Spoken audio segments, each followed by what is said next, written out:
Yeah, first of all, best of luck to Coach Beck and Coastal. I know they got James Madison, I think, next week. That's a team that we have a lot of respect for, a coach that we have a lot of respect for.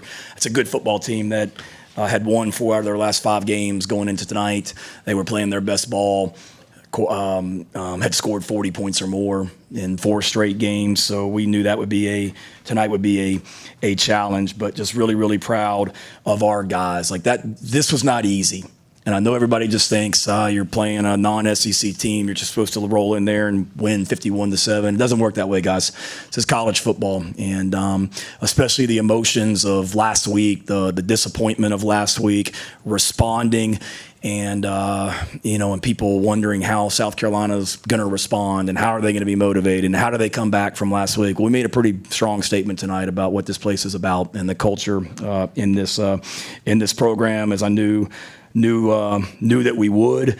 Going back to, I think it was, I said something about perception and reality earlier this week, and Hale asked me what I meant by that. And tonight was a great example of that, not just our team, but our fans and the way they showed up tonight. And for all the,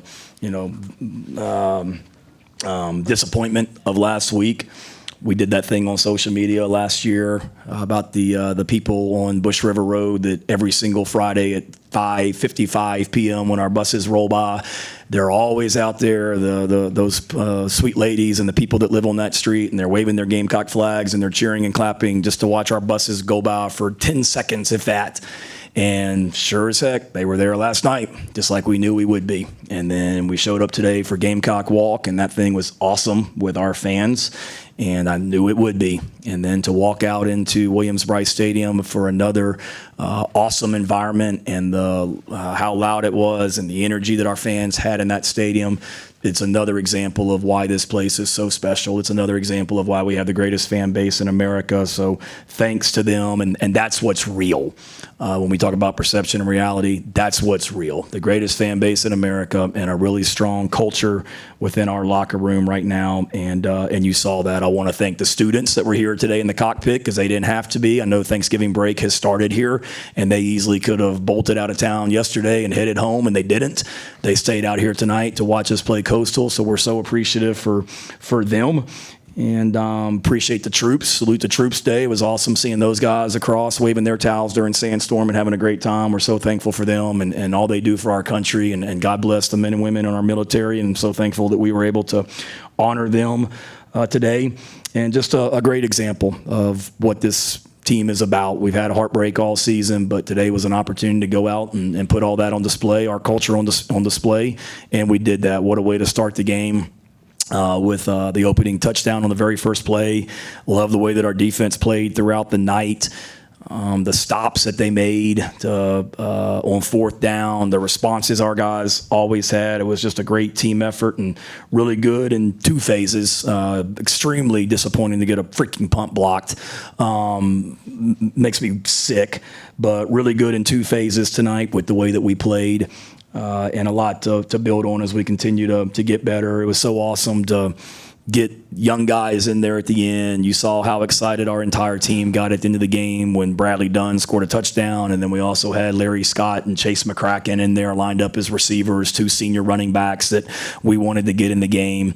You saw how excited they got at the end of the game for so many of our young defensive guys that hadn't played football before, and DQs over there on the sideline trying to get me to call timeouts on defense on the last drive just to get like more guys in the game and save time so they could have more plays to play. I mean, that's what this team is about, and that's what these players are about. To see Ryan Brubaker going in there and get to play tonight, and not many of you know his story, but there was a serious question about whether Ryan Brubaker would ever play football again with his injury.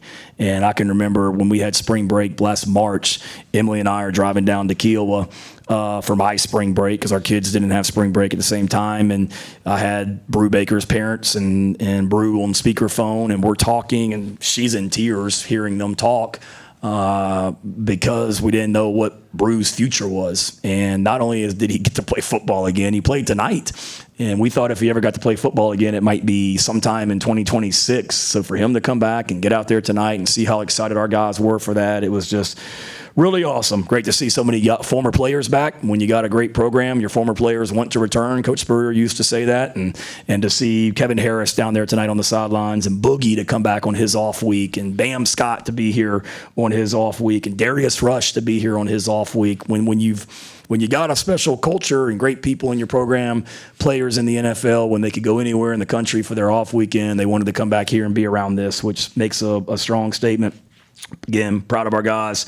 Happy to get a win. It's been a minute, and we certainly are going to enjoy the heck out of this one. And then we know what's coming next Saturday at noon, and will be an awesome environment. And got a big challenge against those guys, but we'll worry about them tomorrow and celebrate and really, really enjoy this one, because our kids, our players, they deserve it, and our fans that were in there in that stadium tonight, they deserve it. Questions? Shane, a couple for you. First, how are Nick and Dylan? Nick and Dylan should be good for next week, David. Nick was not able to go tonight, not totally cleared. He ran the other day and ran fast the other day, so we're hopeful that he'll be fine for next Saturday. Dylan kind of had something aggravated him that was the question mark before the Ole Miss game, when we had him questionable in the injury report the Friday night before the game. He practiced in a limited role this week, but just didn't feel quite able to go. But I think he'll be fine for Saturday. And then what's been, I guess, the turning point that's gotten Jaden Sellers more involved in the offense this last half of the season? Guy's just a player, man. He works, he competes, he's tough. He does things right, and he's great on the field, and he's great off the field. He does things the right way. And he's the same person every day. I think just his consistency and his work ethic, practice matters, and he's showing that, how he's improved in practice and has led to more opportunities for him on the field. A couple of young freshmen got in the end zone early. Donovan Murph, Jaden Sellers. What have you seen from them and their growing? Yeah, as we've said all along, we really like that freshman group of receivers. They continue to work. It's been a work in progress. Early on, those freshman receivers were a group, and then some other guys kind of were that guy, and it's been back and forth in a lot of ways. But practice matters, and I'm sure you guys get tired of me saying that, but it really does. I mean, we started Jared Brown tonight. He hadn't been playing much, and it wasn't just because we were playing Coastal. He had a great week of practice, and Jared started, and Jaden had a great week of practice, and Murph continues to really work and do some good things. So practice matters. How you handle yourself off the field matters, and those are good young players. And it's a lot of them. We got Jordan Gidron in the game tonight, and Lex Cyrus is a young guy that's redshirt and that's going to be a good player. So that freshman receiver crew that we brought in was highly recruited and decorated for a reason, and you're seeing guys flash at different times, and that whole group is going to be good. And it was nice to see them step up tonight and do what they did, and allow, how about LaNorris, 16 of 20 for, 274. And then those receivers that all made an impact out there tonight. It was really cool to see. Hey, Shane. Good to see you, Pete. Nice to see you, too. Yeah, welcome back. It's Clemson week, so you're showing up now all of a sudden. Wait, no. I see you at Dabo's press conferences, though, sometimes. Correct? I was here at Oklahoma. Were you? Oh, crap. All right, well, I thought I saw you post-game with Dabo a few weeks ago. All the APs let me do that. Okay, well, tell the AP to send you to Columbia more. I miss you, my man. I'll be here next week. All right, buddy. You referenced the emotions of last week. Did you know early on in this week, leading up to this, that the guys had the right perspective going forward and had put that aside and were now concentrating on what's ahead? Yeah, I can't express how hurt and devastated that locker room was last Saturday. I mean, that was really, really hard. And how quiet that plane ride was back from College Station on Saturday night. I mean, that was a really hard day and a really emotional day. So I knew how much they hurt, but, I maybe have told you guys, but I say it all the time. I told the TV crew yesterday, we always practice after I get off the teleconference with you guys on Sunday. We always go out on the practice field. I did say this, I think. And we, is it the greatest practice ever when we go out there and start? Probably not. But then at the end, we always do, like the young guys that y'all saw out there tonight at the end of the game, we put them in for about a 15 or 20 play, basically just scrimmage. And that's like a switch that flips. And that's kind of when the emotions get going. It's energetic, it's competitive, it's intense, it's physical, to the point where last Sunday night I had to like pull a couple of guys aside and be like, look, man, like, we're not trying to get our teammates hurt on Sunday night, but it was spirited and the guys were into it. And on the final play of the scrimmage, Jimmy Francis, our young quarterback, threw a deep touchdown pass to a receiver, and the whole offense ran like 80 yards down there, and it was like a celebration in the end zone, like we had just won the Super Bowl. And I walked off the field saying, all right, we're going to be okay. And I feel that way every Sunday when we come off the practice field. And if we didn't, I'd be concerned, but you know how they're going to respond. And then the way we practice this week, still though, but you're worried because Coastal's got a good football team that can score points, and they do enough on special teams, as we saw with the freaking block punt, to create some problems. And they try to throw a double pass on us. They do things like that where they can junk it up enough and score some points where all of a sudden you're in a dogfight. And it wasn't lost on me, Pete. We were in a dogfight with Old Dominion last year, same conference.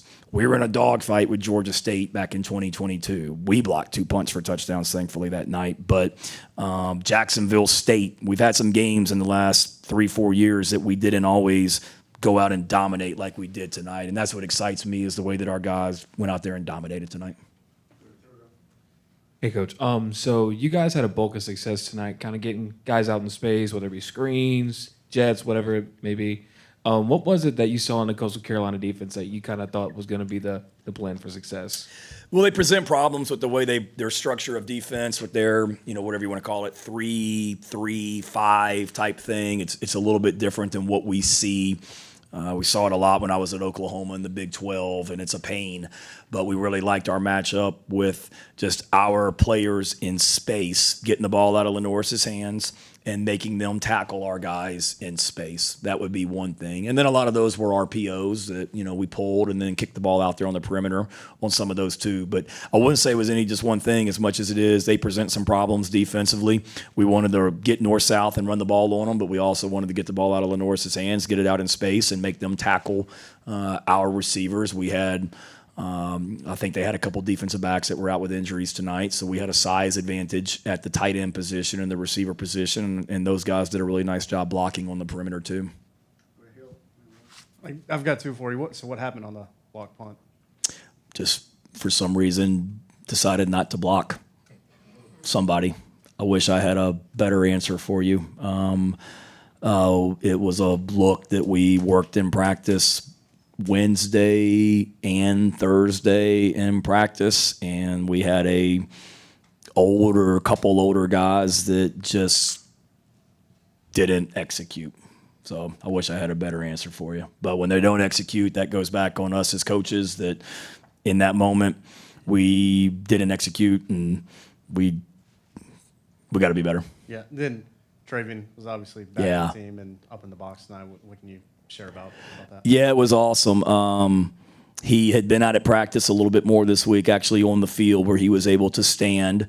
And then I guess it was Thursday or Friday, George Wynn, our director of operations, he came in my office and said something about, do you realize that, Travian's planning on being at the game on Saturday and in the box? And I'm like, no, I didn't. Has he been cleared medically to do that? And he had been, and he wanted to be there. So it was really cool. You talk about, it's been an emotional year, guys. Y'all, let's be real.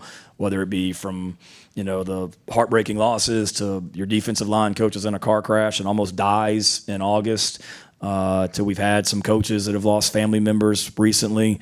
And we had a coach that lost his dad during the Ole Miss game. So, it's been an emotional year in a lot of ways. So to be able to see Travian be back out there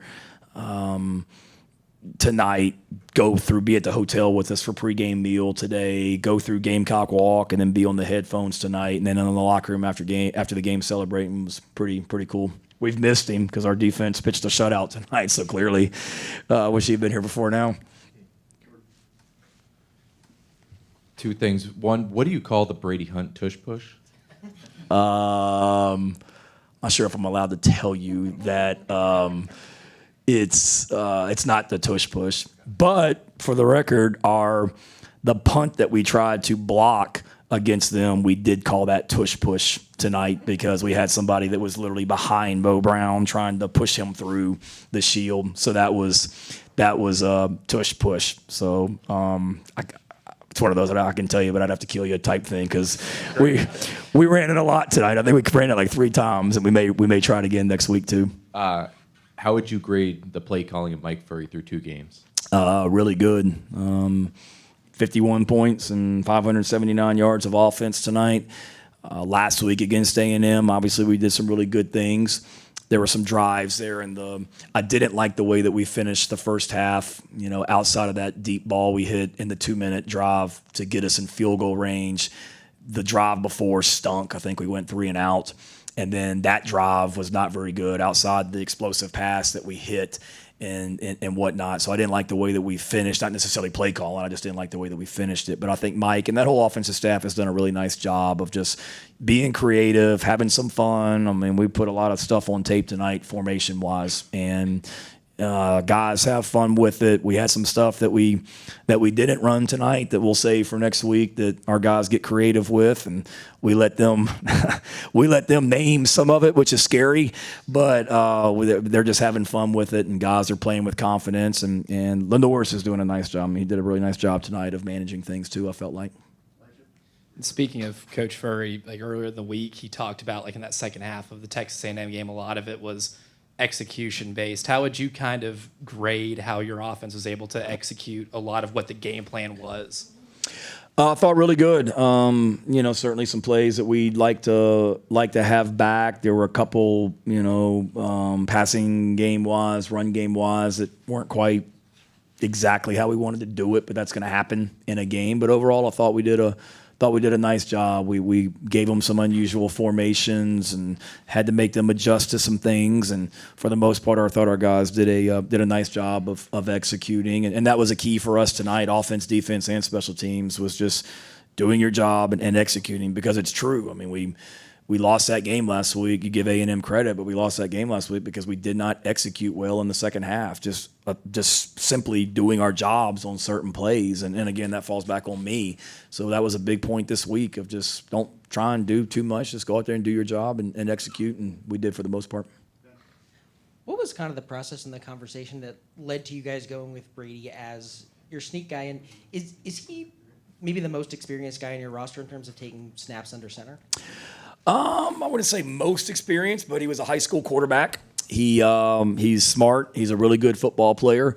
He is, you know, he makes all the calls on our punt team and can handle things on the punt team for sure. He's just a smart, heady guy. If you guys remember last year against Kentucky, we had a 4th and 1 where we put him under center against Kentucky. It was about the 45-yard line over on the right hash near our bench, and we had him under center, and I think they jumped off sides on the play, maybe Kentucky did, or something like that. But it wasn't the first time we've had him like in an under center position. So I think it's more just high school quarterback, smart, tough, good football player, great athlete.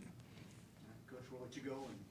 Oh, y'all are easy tonight. Everybody's trying to enjoying their Saturday night, I guess. All right. Sorry. All right. Good to see you. Good to see you, Phil. Yep. Guys, I'm sure you've had the first play in the playbook maybe for a while, but how long did it take to kind of get it there, and how good did you feel just throwing that out there, making the guy miss and scoring on the first play? It was just an RPO, just based off the leverage of the defender that he had over him, and he played the run, so we just spit it out there. Seen a wide open hole, got excited, knew I had to score. Like, that was really good. 2 questions, and it's for both of you. Who's the fastest, and did you ever, growing up, dream that you would have a pass to him for a touchdown and a catch from him in a college football game? I'm the fastest. You got the other question. I'm the fastest, but we thought about it just growing up playing together. We didn't play together until high school, so from then till now, it's the first college touchdown, obviously. So. Yeah. All right, this is for both of you guys. Obviously, 127 yards, a touchdown between the two of you. How many yards, or what's the most yards that you've thrown to your brother before? And is this the most? Nah. In my senior year in state, I don't know how many yards he had, but he had more than 120. Yeah, for sure. You remember, Jaden? I'm pretty sure I had like 132 tuds. Pretty sure that was it. LaNorris, when you start the game like you did, first play, first pass, touchdown, what does that do as far as just creating excitement that just runs through the whole team? Could you feel it when you got back to the sideline? Yeah, it just makes it easier. When you get a fast start, I mean, it's a momentum game. So if you got momentum from the jump, you'll be in pretty good shape as long as you keep the momentum. Norris, I don't know if you know, but there haven't been a lot of quarterbacks who have beat Clemson multiple times around here. What would it mean to you to join that fraternity? Yeah, it'd mean a lot. Obviously, it's an in-state rival game. We beat them last year, and the fashion we beat them last year. We just obviously want to do that again. So. LaNorris, what do you like about what Mike Furry's doing when it comes to play calling? Yeah, he's just getting guys into space and just allowing for one-on-one opportunities. And SEC, we play coach tonight. All college defenses really, they pretty much get to the ball pretty quick. So it's kind of like you can't just get a lot of guys in space and expect guys to just make a bunch of people miss. You just got to get one-on-one opportunities, and our guys versus their guys. LaNorris, outside of football, Coach Furry was kind of talking about that he wants to build trust with you and wants to really be able to have some communication about that play calling. How has your guys' relationship grown the last, 2-3 weeks? Yeah, it's good. We spend a lot of time together, just being in the facility, like me and extra, stuff like that. Him talking, let me know what he sees, because he's from like a wide receiver, but he also played defense. So just knowing from his point of view, like what a wide receiver will look for, stuff like that, him getting my input or stuff like that. So. LaNorris, there's a lot of interest in you and around you. Do you have a timeline yet for deciding what your future is going to be? Just focused on the season right now. Like I said, when time comes, I'll make a decision. Thank you.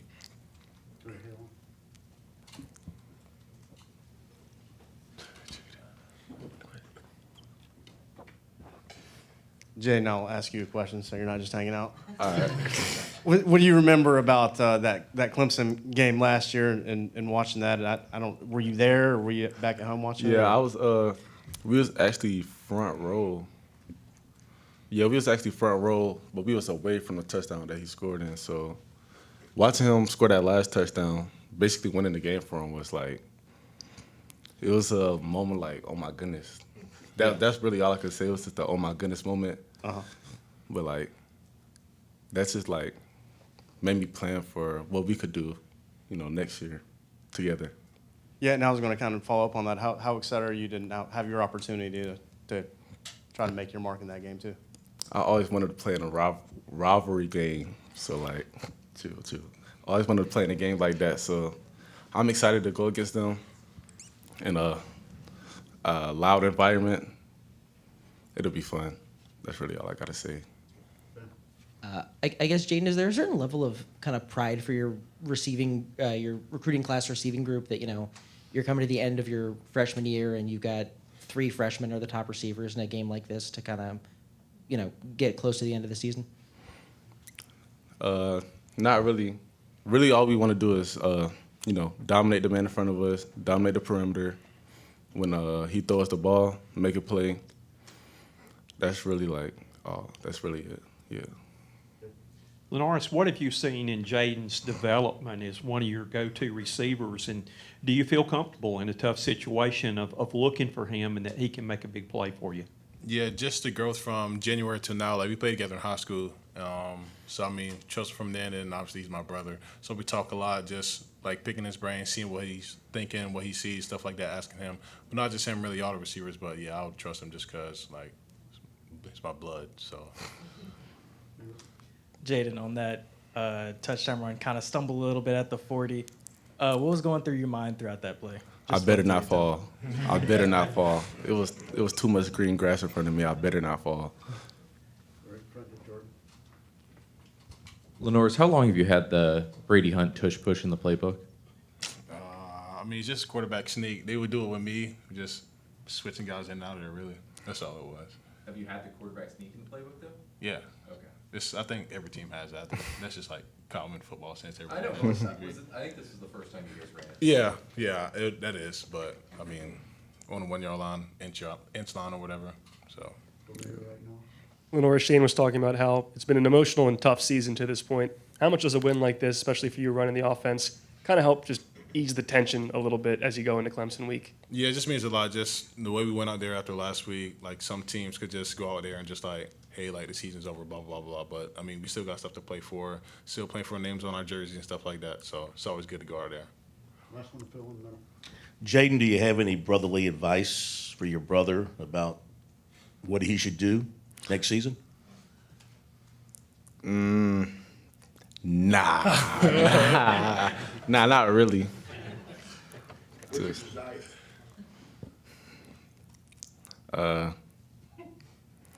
make sure we play together. Make sure we playing together. That's really it. That's really all I can say.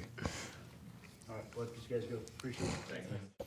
Fellas, if you could each take this. So Shane was talking about how after last week he was really dependent on the team's culture and you guys' ability to bounce back. Just how was it in practice this week? And when did it start of saying, hey, that game's over and we're starting this game?